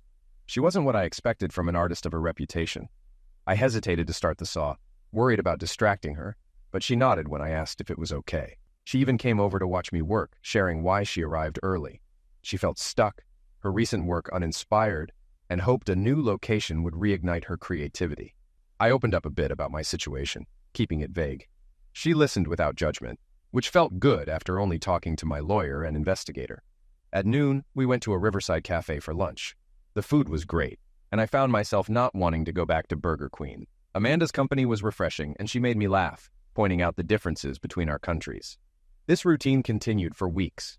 I spent my days helping Amanda create her perfect studio and returned home just in time for bed, leaving early each morning. When Katie and I did cross paths, it was tense. She wanted to talk, but I kept finding reasons to avoid it, always too busy or tired. 2 weeks before Amanda's exhibition, she moved into town. After checking the apartment, she told Smith she liked it but wanted changes. Smith assured her he'd handle it. I was excited to spend more time with Amanda, but my mood shattered when Smith called me to his office. I expected him to ask me to do the work Amanda needed, but didn't expect to find him with his hand up Katie's dress. Even though I had evidence of their affair, seeing it firsthand was gut-wrenching. Smith looked lustful, while Katie seemed indifferent. When Smith noticed me, he pulled his hand back quickly. "It's not what you think," Katie said. "Come on, Kat," I said. Smith smirked. "Come on, old man, don't be corny." I punched him, hearing a sickening crack as he fell over the table. I took a step toward him, but stopped. Neither was worth it. "I told you if you touched her, I'd smash your face. She's yours now," I shouted, walking out as Smith cried. "Ralph, wait! We can fix this! It means nothing!" Katie called after me. I got in my truck and drove, trying to clear my mind, but couldn't. I decided to pack up and stay at a motel, but when Katie followed, I drove off. I didn't check into a hotel right away, knowing Smith could find me. I planned to move between places and called my lawyer to start the divorce process. Then I went to Amanda's apartment to work. Her smile felt like sunshine after a storm. "You're late," she said, cheerful. "Come, see what we have for breakfast." Amanda's warmth was comforting. She had set out an impressive breakfast spread: muffins, cookies, cold cuts, fruit, and more. "What's all this for?" I asked. "For us," she smiled. Let's eat, and then you can tell me what's wrong. No, I just want to forget, I said. Okay, she said with a small, understanding grimace. We'll just eat. With her exhibition only days away, Amanda was busy. She showed me sketches she wasn't sure about, some without a theme, just new work for the gallery. Her last show had made over $600,000, but with expenses, she kept about $290,000. Her dream was to earn a few million and retire. After breakfast, she asked me to finish the shelving in the smaller upstairs room she used for work. The main room would host a pre-show exhibition for gallery owners and critics. I grabbed my tool belt and headed upstairs. The first room I found was her bedroom. Unlike Katie's neat room, Amanda's was chaotic, with clothes, shoes, and papers scattered everywhere. It was messy but full of character, reflecting Amanda's spontaneous nature. It reminded me that life didn't need to be perfectly planned. Smiling, I closed the door and found her studio. My relief turned to rage when I saw some of her paintings defaced with Smith's sarcastic influence. Anger took over. I grabbed a can of paint and threw it across the room, splattering a canvas. I screamed and knocked over more cans, paint spilling everywhere. Amanda rushed in with a man who looked terrified. She took in the scene, handed me another paint can, and pointed at a painting of Smith and Katie. I poured paint over it. She passed me more cans, and I threw them until I collapsed, exhausted. Amanda sat next to me, massaging my shoulders. This is what you're upset about, isn't it? She said, and I nodded, unable to look at her. The man, now recovered, yelled at me. Do you know what you've done? Each painting was worth $20,000. You'll pay for this for the rest of your life. The security system recorded you. When I sue, you may end up in prison and still have to make payments. Amanda calmly responded. Why are you so angry? These are my paintings, not yours. There will be no trial or charges, and if you're worried about your commission, we can arrange something so you won't have to worry about getting paid for my work in the future. The man began to speak again, but Amanda interrupted. You're just leaving, she asked. As my dad always said, this is where the rubber meets the road. When Ralph caught Smith's hand up my dress, I felt like my world ended. Smith had been using me more lately, but it was always just that, use. Compared to Ralph, Smith never cared for me.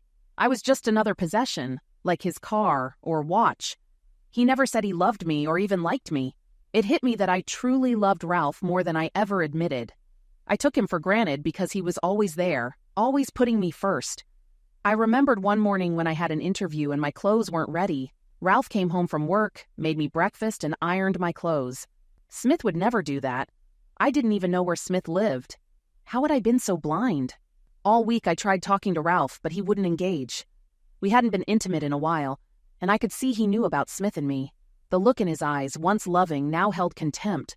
Ralph, always kind and understanding, now seemed hard and cynical, and I knew it was my fault. I had ruined what we had. I remembered Smith's face after Ralph punched him, swollen and in tears. I tried to talk to Ralph, but he walked out. Smith, lying there, whimpered, Did Ralph really say, she's all yours? I took him to the doctor, who didn't believe his made-up story about walking into a door. After an injection for the pain, I drove Smith back to the office. It struck me as odd that he didn't want to go home, but I had no time to think about it. I knew Ralph would come home, so I got there first. Seeing his things still there, I felt hope. I thought about what I'd say and prayed he'd listen. I wanted his forgiveness more than anything. When I heard Ralph's truck, I rushed outside, but he backed out as soon as he saw me and drove away. I went inside and cried, feeling weak, something my father would never approve of. But I realized that in chasing success, I almost lost the person who mattered most. The wealthy people Smith introduced me to never truly accepted me. To them, I was just an employee. I didn't need them. I needed Ralph. After hours of crying, I decided to fight for Ralph. My phone rang and I straightened up, trying to sound composed. Hello? I said. Kathleen, where are you? I'm home, Smith said. We have a problem. Something happened to Amanda. I'll be right there, I replied, seeing this as a chance to distance myself from Smith and rethink everything. When I arrived at the office, I nearly laughed. Smith looked terrible. His swollen nose and red face made him pitiful. What happened to Amanda? I asked. Her manager said someone destroyed her things. I spoke to her and she said it's fine. Then why am I here? I snapped. My marriage is falling apart. That's why, Smith said. Threaten divorce to scare him. Make him think we'll be together. Show him strength and he'll come back, letting you control the terms. Smith's plan disgusted me. I realized he wanted to manipulate the situation, but I knew I needed to take a different path to win Ralph back. In my emotional state, his advice seemed reasonable. I didn't even notice when he said, "Fool him into thinking we'll be together." "Above all, we need to keep this a secret until the show is over," he said. "If it goes well, I'll move up and you'll be with me." "But I shouldn't hire a lawyer?" I asked quietly. "No way," he replied, almost shocked. His reaction should have raised red flags, but it didn't. "We need to keep this under wraps. And don't worry, he can't do anything. He only has what he thinks he saw. If he tries anything, I'll accuse him of attack. And you can be the witness to force him to back off on the divorce," he said confidently. "Then, after the show, when that French girl leaves, the three of us can sit down and figure things out calmly. I'm sure we can come to an agreement." After calming down, I realized where my anger had led me. Amanda gently massaged my temples, and it felt comforting. "I'm so sorry, Amanda," I said. "Shh," she whispered. "I'll make it up to you, whatever it takes," I added.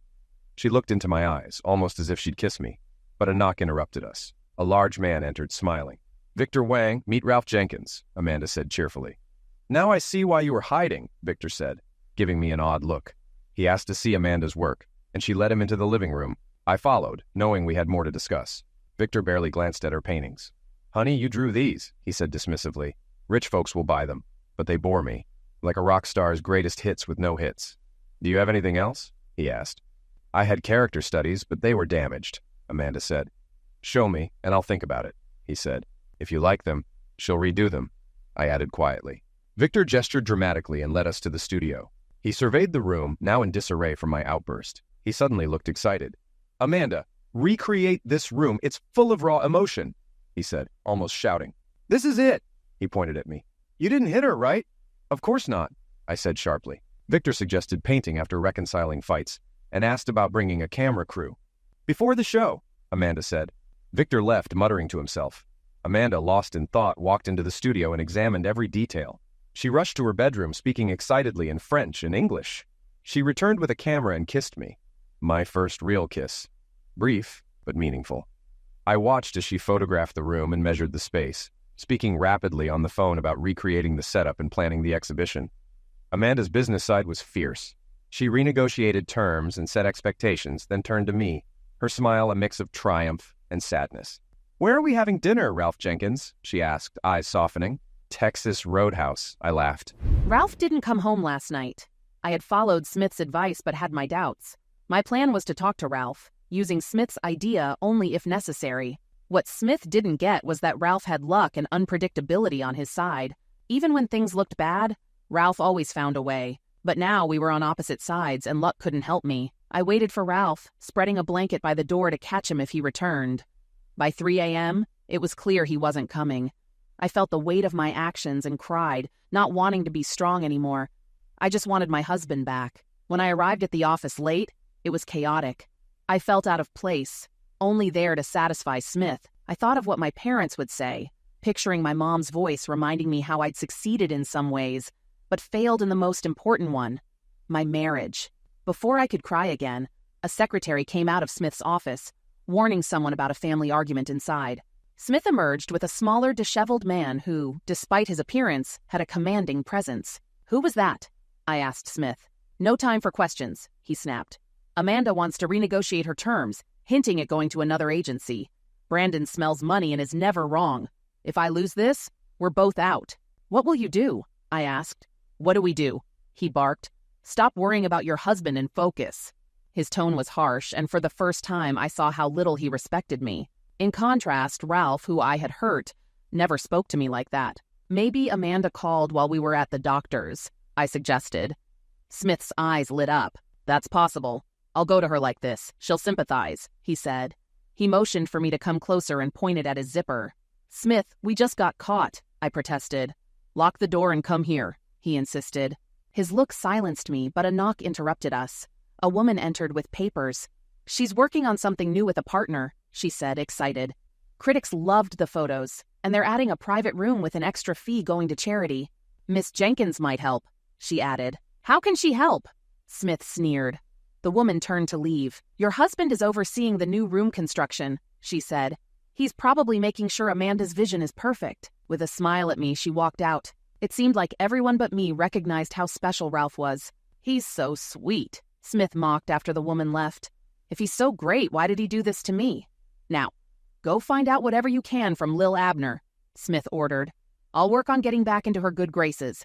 If there's money to be made and we can manage this, we'll come out ahead, he said angrily. I went to an art gallery on the east side of town, where an exhibition was set to open in 3 days. The place was busy, with cars everywhere and people rushing around. At the entrance, I was stopped by a large security guard in a tight suit. The venue is closed to the public, he said. I'm from the agency that represents Miss Anderson, and I need information, I said, showing my badge. Miss Anderson isn't here, he replied. Can I see Ralph Jenkins? I asked. Mr. Jenkins is busy, he said. Tell him it's his wife, I insisted, showing my badge again. He handed my badge to another guard, spoke briefly, and left. The second guard stood there, watching me like he was ready to block me. As I waited, I reflected on the irony. I had pushed Ralph away, betraying his love, and now I was here begging to see him. A few minutes later, the first guard returned, handed back my badge, and wished me a good day. When I tried to enter, he stopped me. Mr. Jenkins doesn't want to be disturbed, he said firmly. Just then, a teenager arrived with bags from Burger Queen and went inside. Ralph was having lunch, but I was turned away again. Have a nice day, ma'am, the guard said, teeth clenched. As I walked away, a loud Shelby GT 500 Mustang pulled up, and Amanda stepped out wearing mismatched casual clothes but looking radiant. Only Amanda could pull that off. Cool car, Amanda, said the guard. It's a gift from my new partner. She smiled and went inside, ignoring my wave. This confirmed Smith's suspicions. He was excluded, and so was I. Back at the office, Smith looked tense when I walked in. What did Red-Faced Joe say? He asked. I flinched at his mention of Ralph. I couldn't reach him, I said quietly. What? Smith yelled. We pay him, and you're his wife. No wonder you're so drawn to me. What did Amanda say? I asked. Her assistant said she was busy, Smith snapped. Did you try calling her? I asked. The assistant answered all calls and said she was out, even when I tried her personal cell, Smith said. So, did you call her? I pressed. I don't have that number, he said mockingly. Only people involved in the show have it, like Brandon. Her head of security, her assistant, her new partner, and your husband all have it. That leads to my idea, I said. An idea? Smith scoffed. Did he think I was that clueless? Yes, I said firmly. All artists have agents and managers, right? Of course, Smith replied. Who's introducing her new partner? I asked. I don't know, he said, thinking. He reached across the table, trying to unbutton my blouse. I pulled away just as the door opened and Brandon walked in. Smith turned pale.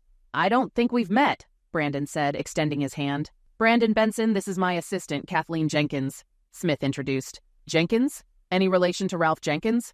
Brandon asked. He's my husband, I said. Brandon looked at me more intently and simply said, Interesting. It seemed he either recognized me or knew something I didn't. Would you excuse us, Miss Jenkins? Brandon said. If you need a dress for tomorrow's show, it might be a good idea to take a half day to handle that. I didn't know I was attending, I replied. Oh, you should be there, he said. I have a feeling you will be one way or another, so why not look your best? As I closed the door, Brandon's tone shifted, and he started yelling at Smith again. Maybe they were related, with Smith being the black sheep of the family. His idea was right. I needed to look my best for the show, especially if Ralph might be there. I doubted he would be, as he was just the head contractor. But if he was working there and saw me looking my best, he might remember he still loved me, and I could show him I had changed and wanted things to be better.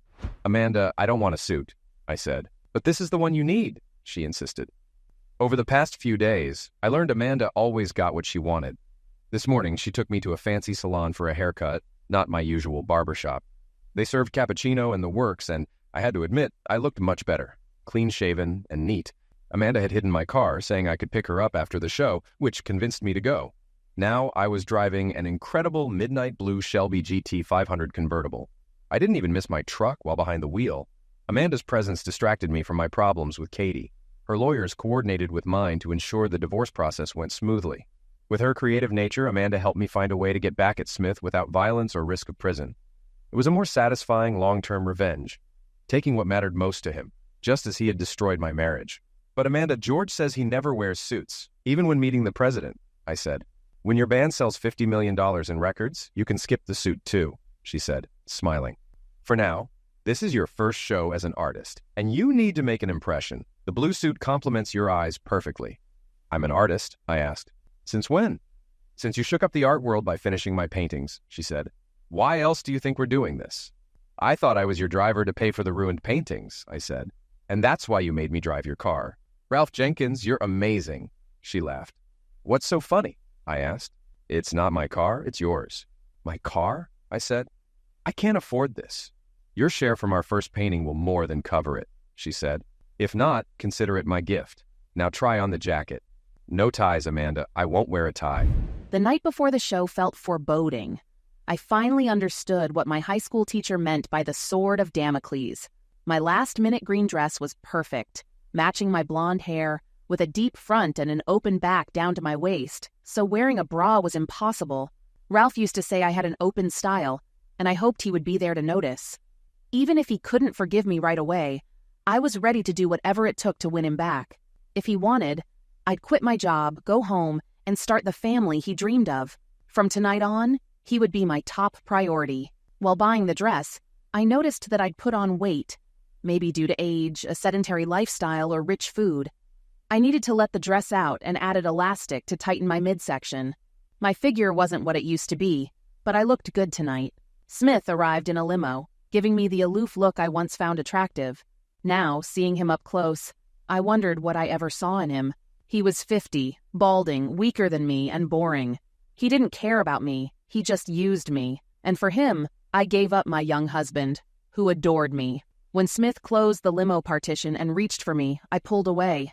His time was up, though he didn't know it. He sulked the rest of the ride, clearly on edge. Skipping pre-show Zex was the least of his worries. When we arrived, we faced our first issue: no VIP passes. Our limo couldn't stop at the entrance, so we had to walk 4 blocks and enter through the side door. From our spot, I could see the VIP entrance and recognized some celebrities. I thought I saw George Solomon, lead singer of Rising Rocks, with a Swedish supermodel. Suddenly, there was a commotion as a dark blue Mustang pulled up. The valet opened the doors, and Amanda stepped out, removing her blue silk scarf. Her hair shone in the light, and her makeup was flawless but subtle. Her raw silk dress matched her eyeshadow and car, accentuating her figure perfectly. The dress covered her from the neck to above the ankles, with a small chest window and a daring back slit. It was clearly her night, and everyone knew it. Then I saw Amanda's escort, her mysterious new partner, and alarm bells rang. He stepped out and held Amanda's hand as if it was the most valuable thing in the world. Their gazes locked with complete devotion.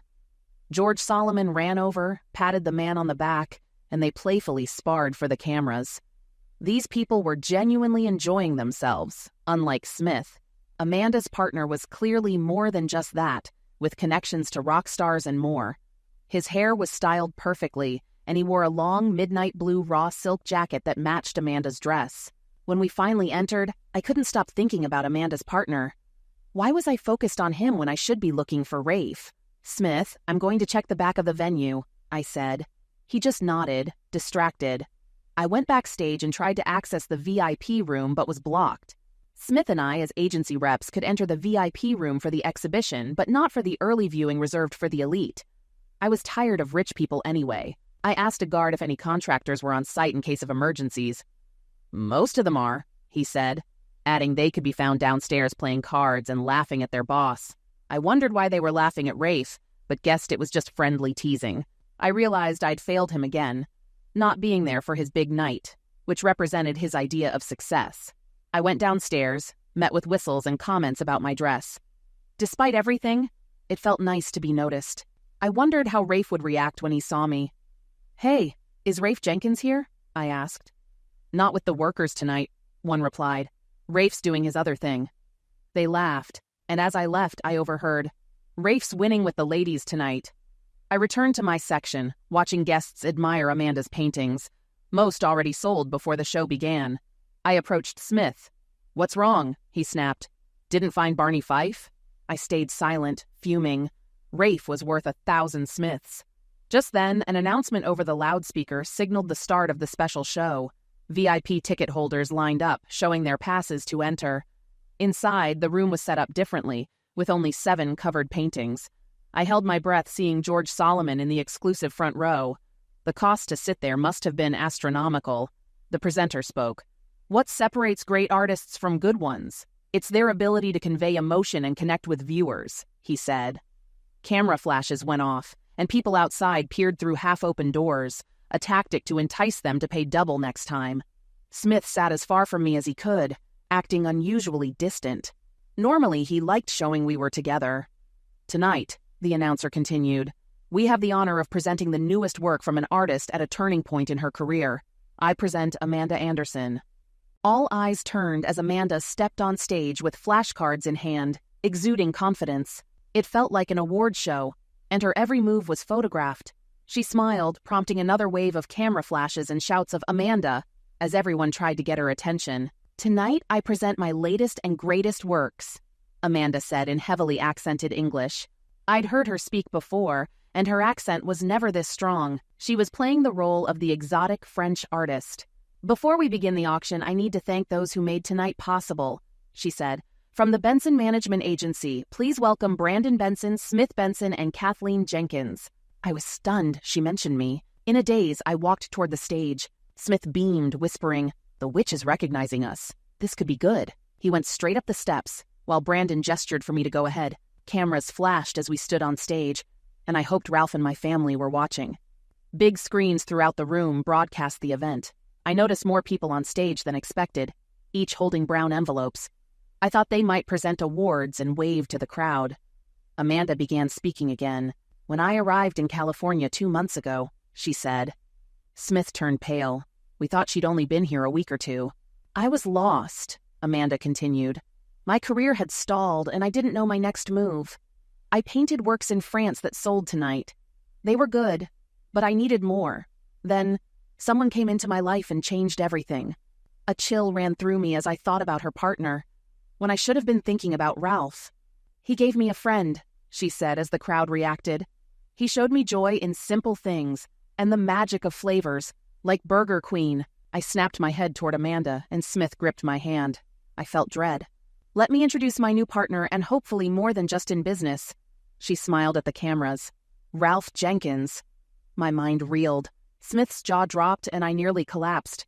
Brandon nudged Smith, pointing at a short, disheveled woman at the edge of the stage. Smith paled, and I could almost hear his heartbeat. Ralph walked onto the stage, looking better than ever. Clean-shaven, hair perfect, eyes lit up, focused solely on Amanda. He signaled George Solomon, who nodded back and stood next to Amanda, ignoring me completely. I tried to move away, but I was held in place. "Ralph taught me to infuse raw emotion and pain into our art," Amanda said. Ralph raised his hands, and the curtain over the paintings lifted, revealing the artwork beneath. Amanda held his hand as he lowered his. Smith turned to me as I realized the growl I heard was my own. The crowd gasped at the sight, a powerful, chaotic scene that was both beautiful and shocking. There was a moment of stunned silence before everyone stood and applauded. Tears welled in Amanda's eyes, and the cameras captured it all. I stood in disbelief. This was art? Some of the paintings weren't even finished. The paintings featured me, Smith, and scenes of us together, including one with a Burger Queen employee, and another of the disheveled woman on stage. Paint splatters covered each one, some colorful, others monochromatic. Though I didn't fully understand, they gripped me each time I looked.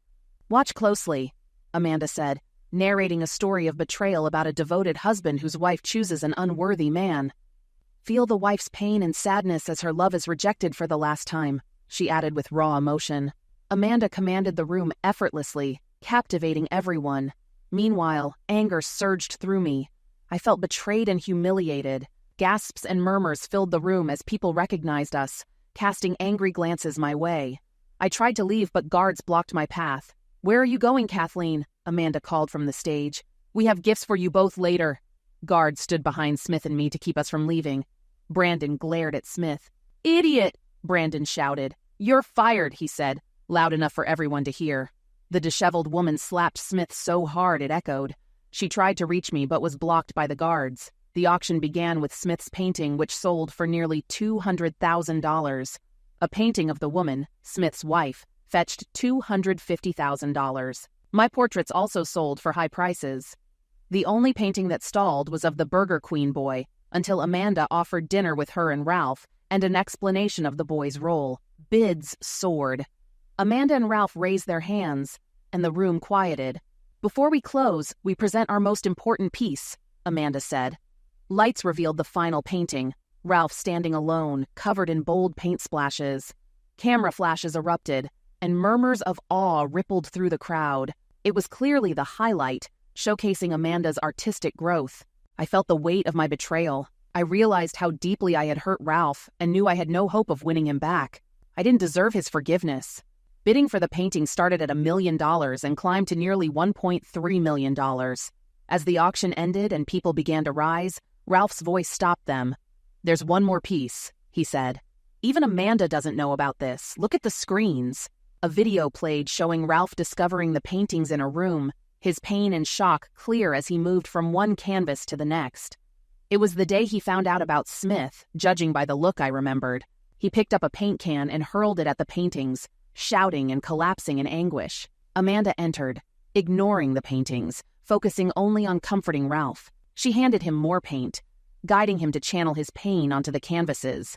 The video ended with her sitting beside him, stroking his head as he emptied the last can. The video ended and Ralph spoke. "This is authentic security footage showing how these paintings were made. It's art in itself," he said. "There is only one copy and it won't be reproduced. It would complement any collection or stand alone as a unique piece." The video sold for $2 million to the buyer of Ralph's painting. Amanda returned to the podium with a group of officials in suits. "We have special gifts for some important people," she announced. A well-dressed woman approached me and handed over an envelope. "You've been served," she said. Smith was next, and the process continued.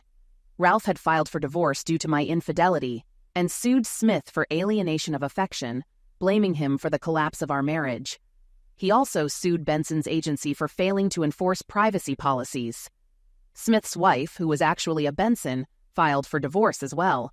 Smith, who had taken her last name, was forced to revert to his original name and lost everything: his home, job, and car. Ralph had filed for divorce long before I even considered it, so I wasn't entitled to any of his earnings from the art auction. I would only get half of our shared property up until the filing, which amounted to almost nothing. I could claim half the value of his old truck, now a trivial sum to him. I tried to speak to Ralph in the following weeks, but he refused. His lawyers warned that if I contested, they would release the photos and videos they had, sending copies to everyone in my hometown, including my parents. I signed the papers. I hoped to talk to Ralph when he came to collect his things, but he never did. I saw him and Amanda often on TV and in magazines. He was living the life I had always wanted, but without me. I fell into a deep depression until my money ran out. I had no choice but to return home. When I called my father, he was cold. Ralph's lawyers hadn't needed to release anything. The art show had been broadcast worldwide, and clips were all over the internet. Though pictures of Smith and me weren't shown, everyone knew. Ralph, true to his character, told our families about our divorce beforehand to soften the blow. His parents adored Amanda more than they ever liked me, and even my parents grew fond of her. I heard Amanda was pregnant, and she and Ralph rented a boat to slowly tour Europe before their next major art sale, which would be her final one, as she found what she'd been searching for: my husband. My bus has arrived now. As I said, the hardest thing for a woman is finding a good man. The bad ones are always pretending to be something they're not. But really, can I say this was entirely my fault?